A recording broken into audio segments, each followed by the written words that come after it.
More doses of the COVID vaccine will be available to Missouri's vaccinators next week.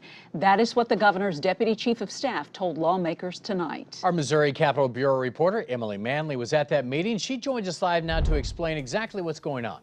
Emily. Well, as we all know by now, CVS and Walgreens teamed up with long-term care facilities across the state and throughout the country to be able to vaccinate residents and staff. Here in Missouri, those pharmacies were given 332,000 doses. But here's the thing, they've only administered less than 25% of what they were given. So now the state of Missouri says they plan to reallocate those unused doses.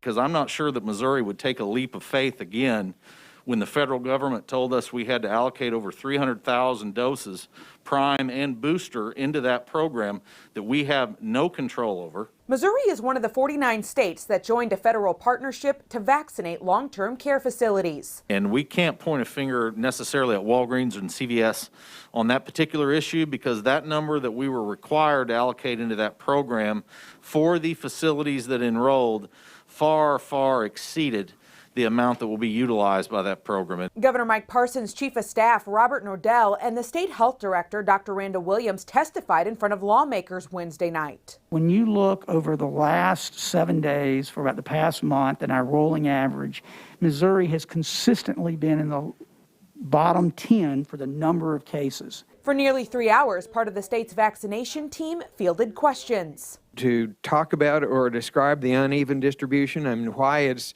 here and not there. Nodell says it's doses from the federal partnership that make it misleading. The general public out here sees this huge number of vaccines, and they believe that they have a chance at getting that vaccine when it's been stuck in this federal program. Williams told committee members the state will receive nearly 360,000 doses in February, with more than half of that going to hospitals. You now understand 5,000 doses, if we have them, that they have to do it in 7 days, they have to report it, and they have to work in their community.